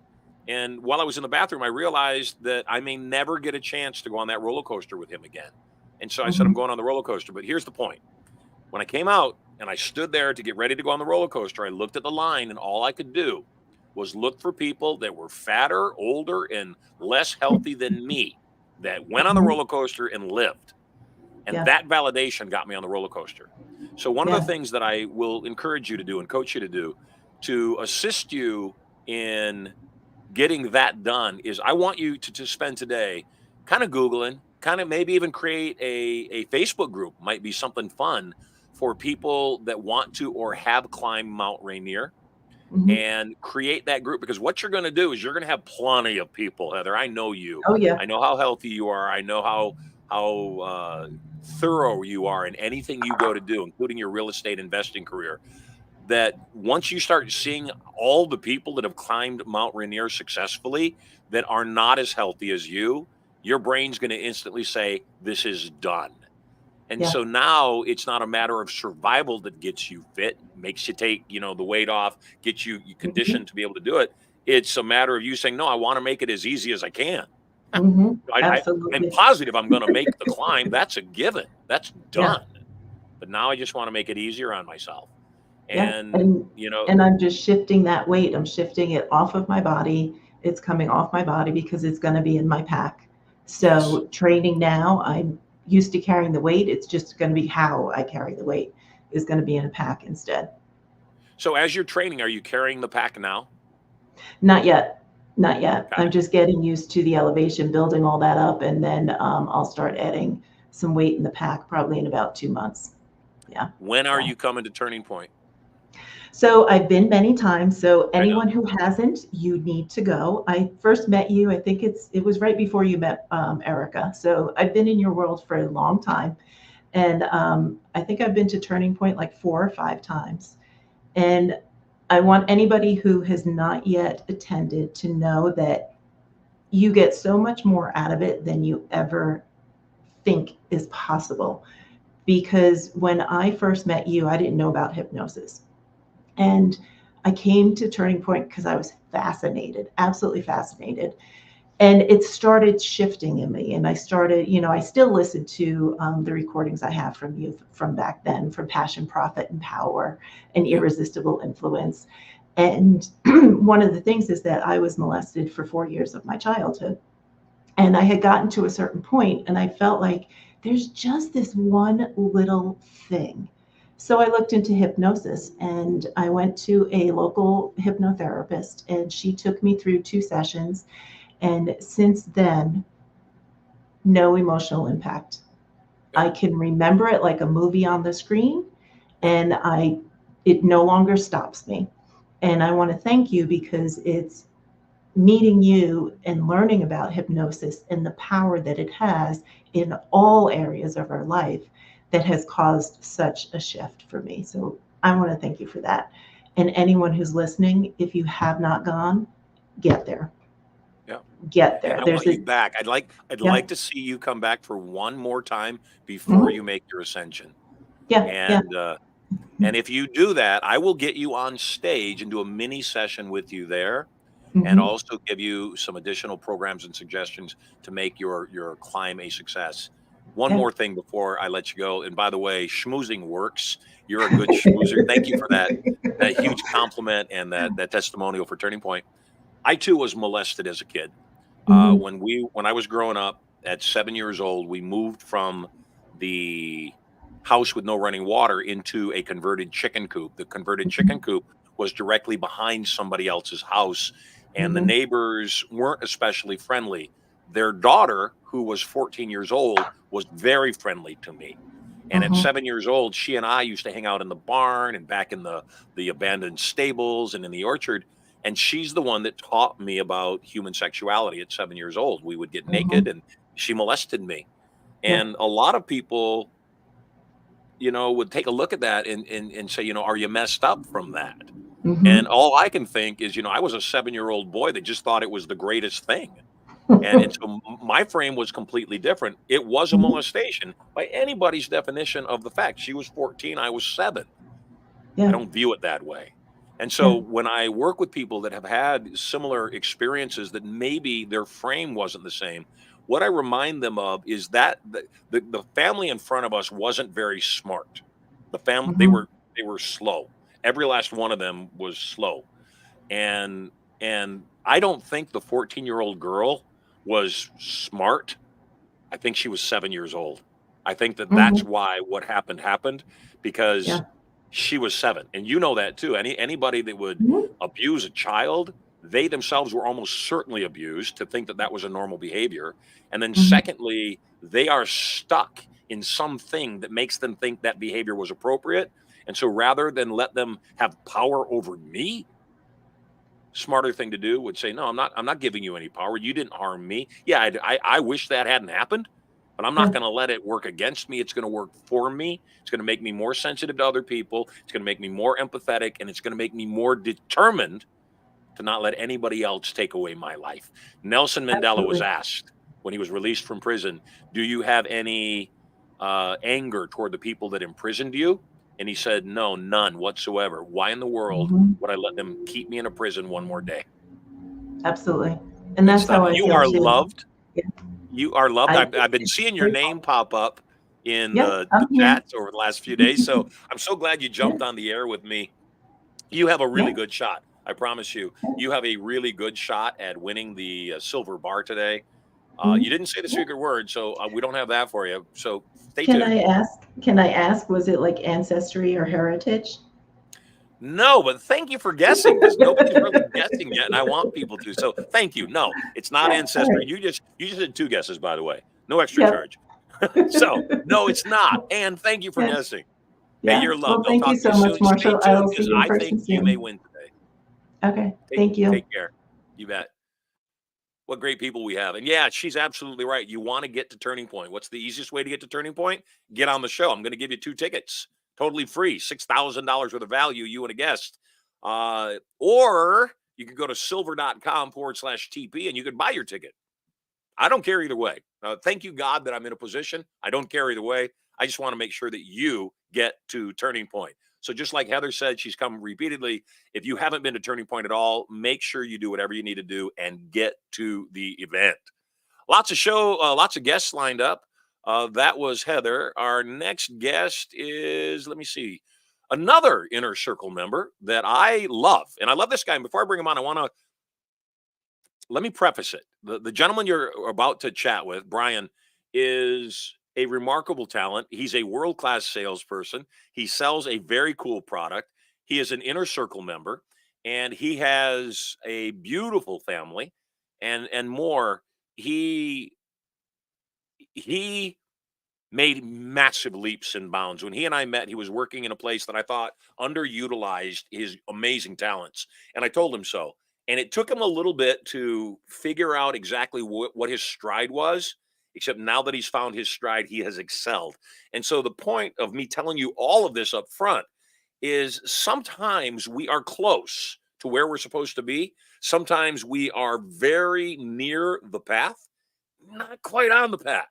And so if you're feeling easy or you're feeling anxious or you're feeling unhappy and just frustrated, it may just be you're in the wrong place. And so you got to sample the buffet and check some things out before you make commitment to make sure you're going to start unfolding your life perfectly. So our next guest on the show is a dear friend of mine. I love this man. He is an inner circle member. He is a salesperson extraordinaire and an all-around just really great human being. Brian O'Bannon, welcome to Marshall Sylver Live. You are loved. Yeah, right back at you, bro. It's good to Thank you, see you. brother. You too. Great to hear from you. It's always a joy to see your amazing, beautiful face. Where are you right now? Believe it or not, I am in Wyoming. So if she's still on, you need a building, get a hold of me. I'm in Wyoming. I can help you out with that. Yeah. So why don't you explain what you do? Because don't laugh about it. Sincerely, she may need a building. So tell us who you well, work for. Tell us what you do. I'm sales consultant, employee owner for Morton Buildings. Morton Buildings is pretty much all across the United States. I wish we were a little bit more further. We are delegated to a certain territory. You can kind of sort of, get out of that a little bit, but you got to be careful with that. There's, rules to the game, so to speak, I guess. But for the most part, though, in my area, I handle a lot of what would be called central and eastern Wyoming is where I cover. And I'm in charge of basically, obviously, sales, marketing for my area, but also running the crews, making sure everything, going as expected, subcontracting, you name it, all of that stuff. That is in my boat, and I'm handling that just fine for now. Awesome.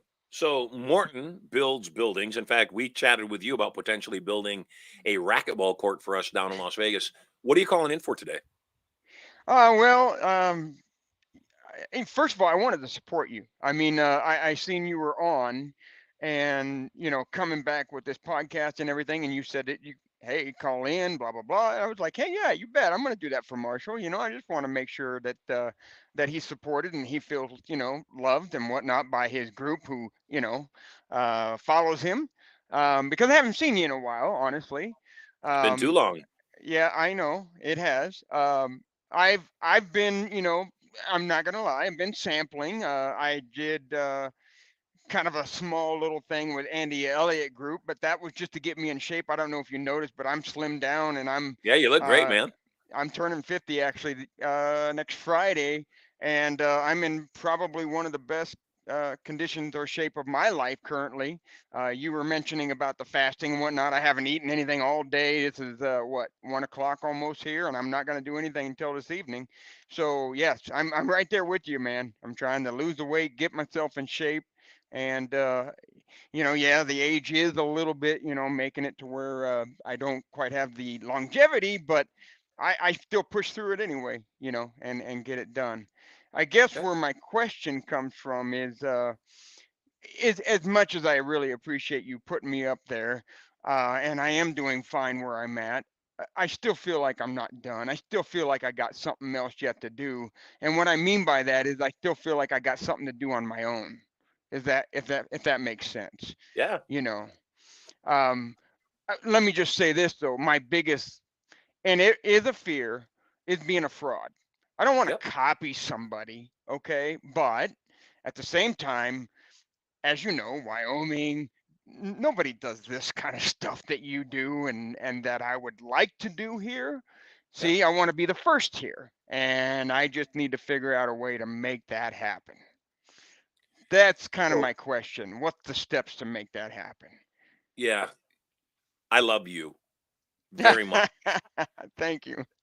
I love you back. You laugh at that, and that's part of the challenge. You laugh at that. And I know that it's not that you don't believe that I love you. The reason you laugh is on a subconscious level, you don't know that you're worthy of that love. And you have a beautiful wife. You've got gorgeous kids. Your wife's Filipina too as well, correct? That is correct. So you have this amazing family. And now that you're on the show and we're talking frankly, and it's just the two of us, nobody else listening in, I want to extend a little bit and say that is.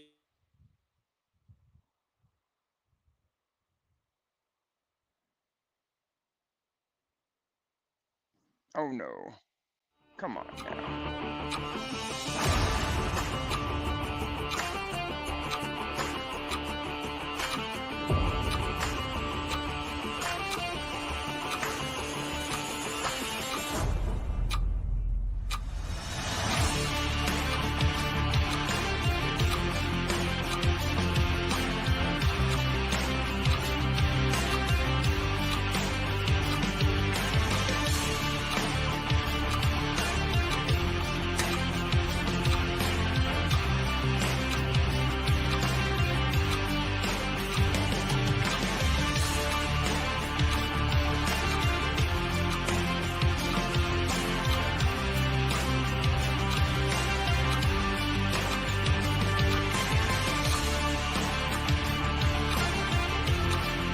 Well, if anybody can hear me, I'm still here.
total change in direction for the better. Who here is ready for a turning point? You absolutely have to have one. Put them high. The 2-day Turning Point seminar is different than any other program in that it does more than just teach you the skills for your relationships, wealth, and power. It also programs you on a subconscious level to put those skills into immediate use.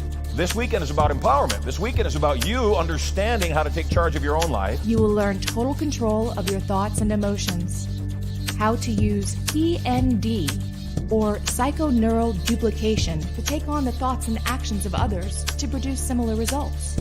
Whether it's losing weight, changing habits, being a millionaire. When you think what a millionaire thinks and you do what a millionaire does, you'll produce similar results. You will learn to program these powerful tools at a subconscious level for immediate and lasting results. Your conscious mind is what's called your critical factor. It's the mind you're using right now to determine whether the information I'm giving to you will work for you or not. Your subconscious mind, on the other hand, is merely a computer. It's non-critical. It doesn't even have the ability to make judgment. So all trance, hypnosis, reprogramming is setting aside the critical factor of your conscious mind and non-critically accepting suggestions. And empowering. To make a fear vanish, you must experience it fully. As it helps you create your life exactly the way you want it. Bring your family closer. Find the love of your life. Create strategies for wealth. Learn irresistible influence, and so much more. Because of the intimate nature of this course, seats are very limited. Register now before your life passes you by, and there are no more turning points for you. Tens of thousands of people have learned this information and are using it daily. You don't get angry if you get fired from your job and you know that within 2 years you will be a multi-millionaire. It's your time. There's a way for you to win this game that is different than how you're doing it, and it works. It's your life. When you learn how to do that, you become more powerful, and power is for use. It's your turning point.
Wow. I feel like I've traveled through time and landed in the vault. Yeah, we had some technical difficulties here in the studio. Brian, where are you? Brian O'Bannon. Hey I'm there. here, if you can hear me. Lovely. So life, you deal with life. That's the point. You deal with life. But what I was going to tell you Go is ahead. I don't think you know how much you win. I don't think you give yourself the victories that you deserve to give yourself. And I think that's the challenge and nothing else. And my belief, and I've always thought this about you, is that you are a hardworking, talented guy that's had major success in your life. You got a beautiful bride, you got great kids, and I don't know anything about how that relationship is going, but you got that foundation there. You work hard. Good. I'm glad you repeatedly. Last I knew, were setting records there at your company that you do extremely well relative to everybody else. So again, everything's working. So if everything's working and a person still isn't happy, then I know it's just in their head. And so I love you. I love you. I do very much. More than just the other people that I say I love you. I love you on a different level because I know you way more. And so what I'd recommend you do is, yeah, I don't think that Morton is your end destination. I think that's what's going on for you, is that you needed a better destination than the one that you were at when we met. You found a better destination. You have excelled. And the challenge is now, though, you're kind of bored. And if you haven't said this, so if I'm wrong, you tell me. You're kind of bored. You're thinking there's a better use for your life. You're about to hit one of the 0 birthdays, which always matter. And you're saying, what has my, it does matter. And trust me on this one. Anybody that says it doesn't, those 0 birthdays, 30, 40, 50, 60, they matter, because you're entering another decade and you're saying to yourself, what did I get done? So I want to compliment you. Number one, your wife loves you. Your kids love you. You're healthy. You're in the best health you've been in years. You're working in a place that you like. Maybe you don't love it. Maybe it's not over the top. Maybe it's not your identity or your destiny, except you like it. And so you do well. And so what I want you to do is to savor the wanting as much as the having right now. Be willing to sample the buffet while you're still excelling at what you do, because I know your ethics, I know your morality, and I know you're the kind of a person that no matter what you do, you're going to do it right, even at personal sacrifice, which often is more than you should. You often sacrifice, put everybody else ahead of yourself before you. And I'm telling you, there's a book you need to read. If you haven't read it yet, I have been recommending it for years. I don't know if I recommended it good. The book is The Virtues of Selfishness by Ayn Rand. She's the one that wrote Atlas Shrugged and The Fountainhead. And The Virtues of Selfishness, the core, I read the book on the way back from Hong Kong on the plane. The book boils down to one concept. And the concept is what you hear when you get on a commercial flight. Ooh, dirty. When you get on a commercial flight and the flight attendant says, in the event of a loss of cabin pressure, masks will drop down. Please place your mask on first before assisting the person beside you. You can, assist the person beside you before you put yours on, except they'll fight and they'll flail and you'll both die. Or you can put your mask on, they'll flail, but now your mask is on so you can assist them and put their mask on. And if you can't get it on and they pass out, well, they're really easy to put the mask on at that point. I want you to be selfish. That is my directive to you, is to be selfish. My directive to you is to look out for Brian first. I am selfish with my wife. I am selfish with my children. I'm being selfish right now on this show. I'm not getting paid for this show. This is pure vanity. This is pure me wanting to get credit when your life is better. That's all this show's about. And when you start understanding that you living your life for you and them living their lives for them is the best thing that we can do, then everything gets better. So that said, if I were to wave a magic wand over you right now, what would it change? What would it change?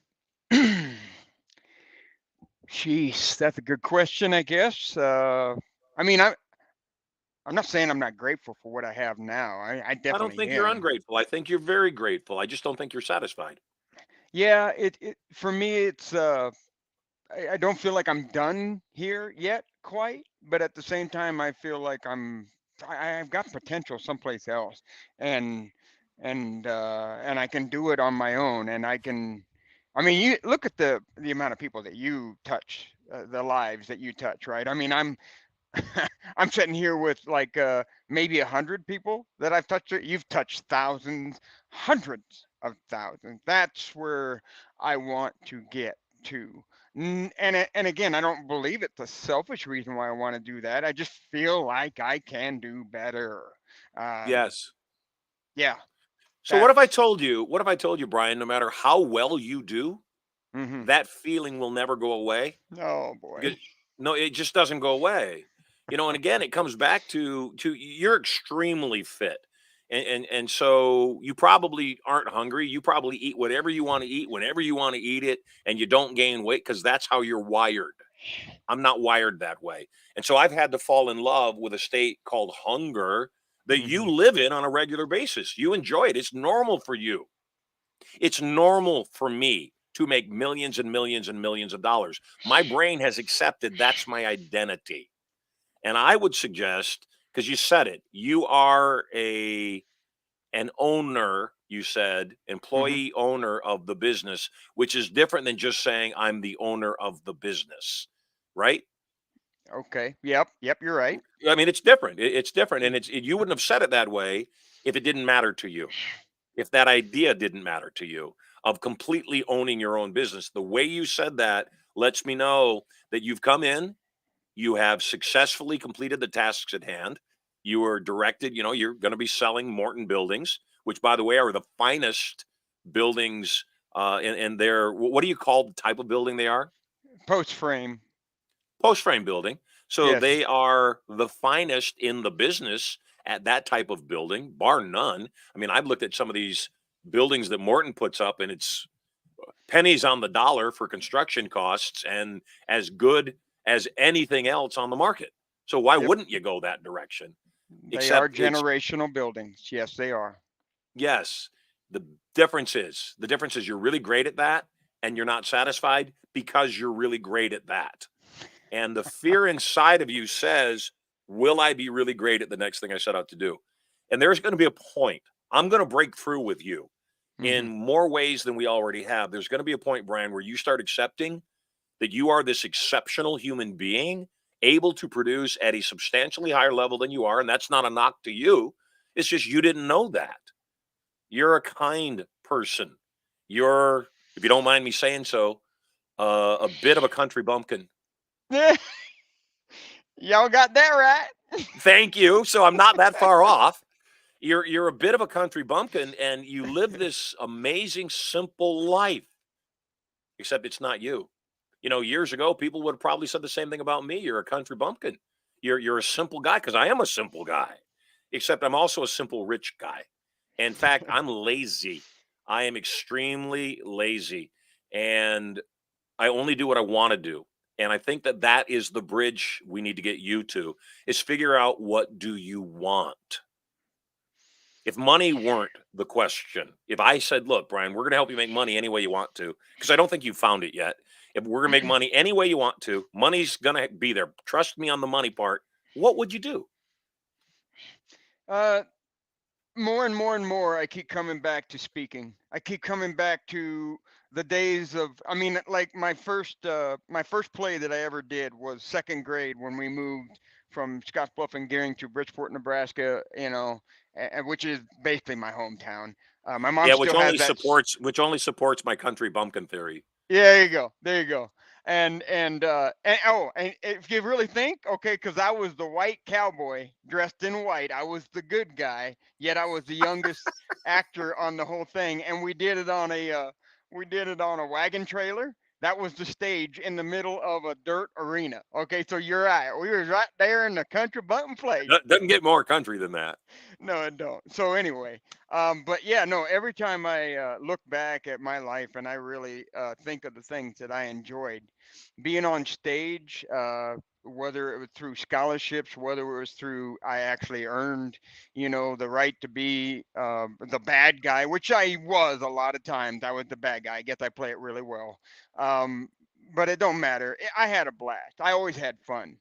So if you're asking me what is it that I really want to do someday, I guess it would be back to that. And not acting per se, although it is sometimes an act. I get it. But Yeah. my point is, I want to help people. I don't want to just entertain. I want to help. That's where I'm headed. That's You where want you want I to be want to me. go. Yeah, I wish. Yes. No Yeah. wish. I am. I will. Well, you're partway there. You got the Filipino wife. You're Oh, kind. You're okay. kind. You are compassionate. You're a great salesperson. So you got it all. I believe in building on an existing foundation. So I think that today is the day you became a speaker. Today is the day you said, I'm a speaker, because it's what you want. You hinted at it, and whether you were clear or not with yourself, you said, you, Marshall, you've impacted millions of people. I've impacted hundreds, which you have. The thing that I want you to know is when you build on an existing foundation, you say, what is it that I'm doing right now that actually works? And what could I do toward what I wanted? But the toward what I wanted is essential. Today, you need to make the breakthrough that you acknowledge and I'm speaking in your voice, I want to be a speaker. I want to teach people. I want to be substantially more compensated for that process than I'm being compensated for talking to people now. I want to go beyond just helping people create amazing buildings that they love for generations, which is certainly an admirable thing that you do. But I know that what you want to do is, now that you've got that, you want to move on. My recommendation is that you acknowledge you're a speaker. Then the next question, of course, is, what do I talk on? What do I speak on? What do I train and teach people on? I would start with sales. There's always a market for good sales training. There is always a market for helping people with that area, because salespeople are the cornerstone of the economy. When salespeople flourish, the entire economy flourishes. So that is the gift that I want to give to you. Now, I'm What's looking good at the for screen, you and it is looks good for like me is good for the economy. everybody wins. That's Hey, right. you're the last caller of the day. We only got a couple in. You got a great O- chance of winning the bar of silver. So you stay tuned, okay? Okay, no problem. I love you, brother. I look forward to seeing you and the family at Turning Point very soon. Yes, ma'am. Awesome. Yeah, so we're wrapping up this show. Like I said, we had a slight technical difficulty in the middle of the program. Stuff happens. That's life. It happens. And I think that the idea of perfection is very dangerous. Perfectionism paralyzes those that attempt to make things perfect all the time and are afraid to look bad. They're going to lose, because you're going to look bad if you allow yourself to look bad. I don't look bad because, frankly, I don't care. I like me. I pray you like me, but if you don't like me, I'm over it already. So that's the lesson for the day. Hey, we're wrapping up today's show. Just a couple of more minutes before we are done. Nobody said the secret word. Heather took a good shot at it. I am glad that she did. I talked at the top of the show, if you recall, a lot about my family, and the storm is still here. It's a different kind of storm. While I talked about the storm, I immediately started talking about the Philippines, because in the Philippines, they have storms that are of a different nature. That Pacific Rim has storms that they call something altogether different. And the thing that they call that storm is what? Typhoon. So typhoon was the secret word of the day. Nobody said the secret word of the day today. So what that means is, on Monday, when we come back and we're live again, the bounty is raised to $7,500. The prize on the secret word is $7,500. We're going to give it away eventually. I know some people think, those words are hard. They are. I'm not giving my hard-earned cash away unless you do a little bit of homework. So make sure you listen to the first part of the program. Everything I say during the first part of the broadcast is likely a clue. And now that you're getting a better idea of how I operate, maybe, just maybe, next week is your week to pick up a big cash prize. Make sure you vote inside of the chat. We only had 2 callers today. We had Heather and Brian. So you got a 50-50 chance. Please vote in the chat for either Heather or Brian for being the most interesting call of the day. And one of them, guaranteed, is going to win 10 ounces of Marshall Sylver 0.999 fine silver, and their life will be blessed. If you haven't gotten a Turning Point yet, take the advice of both Brian and certainly Heather. Talked a lot about it, and get your body to Turning Point. We got one coming up in Las Vegas in March, the 11th through the 13th. 11th through the 13th, and I'd like to see you there. I'm Marshall Sylver. I'm your personal millionaire maker. You are totally loved, and I know you're going to have an amazing weekend. So We're going to keep the chat up for a little bit, let you vote in the chat on the platform you're listening to this program on. And we're going to pause this broadcast yet, keep the chat wide open. And on Monday, I'll announce whether it was Heather or Brian that won the silver bar. Until we meet, celebrate life, take good care of each other, and tell people they're loved. You have no idea how often they hear it and how important your message is to them. God bless, take care, and I'll see you on Monday.